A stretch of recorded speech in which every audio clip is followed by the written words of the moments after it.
Hi எல்லோருக்கும் வணக்கம். நான் உங்கள் தோழி பேசுகிறேன். இன்றைக்கி நம்ம பார்க்க போகிற ரெசிபி கோங்குரா சட்னி. அதுக்கு தேவையான பொருட்கள்: புளிச்சக்கீரையை, அதில் இருக்கிற இலையை மட்டும் நம்ம கிள்ளி எடுத்துக்கலாம். ஒரு கட்டு புளிச்சக்கீரை,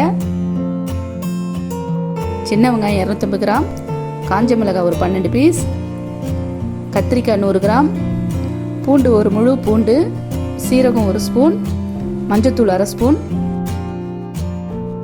பெருங்காயம் 1/2 ஸ்பூன், தேவையான அளவு உப்பு. ஒரு பாத்திரம் வச்சு எண்ணெயை கொஞ்சம் சேர்த்துடலாம்.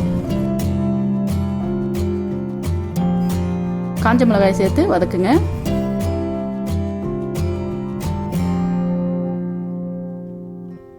இப்போ பூண்டு வதக்கலாம்.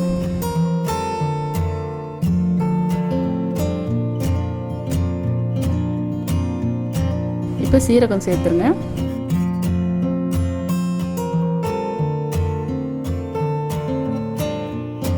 சின்ன வெங்காயத்தை ஆட் பண்ணிடலாம். பார்த்து வதக்குங்க, காஞ்ச மிளகாய் ரொம்ப நெடி அடிக்கும். இப்போ கத்திரிக்காயை சேர்த்து வதக்கலாம்.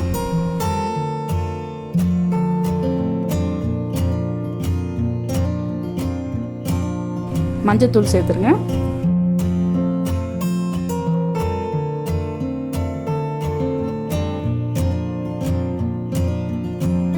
பெருங்காயம் சேர்த்துடலாம்.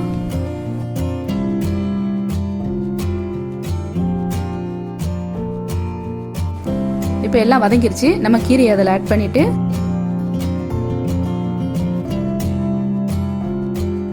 அரை டம்ளர் தண்ணி சேர்த்துடலாம்.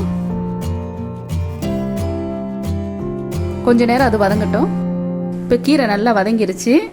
இது கொஞ்சம் நேரம் ஆறட்டும். ஆறின பிறகு நம்ம மிக்ஸி ஜாரில் போட்டு நல்லா பேஸ்ட் மாதிரி அரைச்சி எடுத்துக்கலாம். நல்லா ஆறிடுச்சு. நம்ம இப்போ இதை அரைச்சிடலாம். தேவையான அளவு உப்பு சேர்த்து இதை அரைச்சிடலாம். இப்போ நல்லா பாருங்கள், பேஸ்ட் மாதிரி ஆயிடுச்சு. இப்போ நம்ம இதை தாளிக்க வேண்டியது தான். பேனில் கொஞ்சம் எண்ணெயை சேர்த்துருங்க. எண்ணெய் காஞ்சிருச்சு. கடுகு சேர்த்துடலாம்.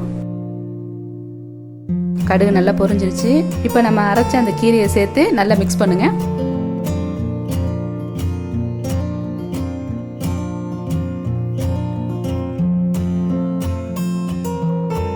இதை நீங்கள் ஒரு பாக்ஸில் போட்டு ஃப்ரிட்ஜில் வச்சுக்கலாம். தேவைப்படும் போது எடுத்து நீங்கள் இதை யூஸ் பண்ணிக்கலாம். அவ்வளோதான், நல்லா வதங்கிடுச்சு பாருங்கள்.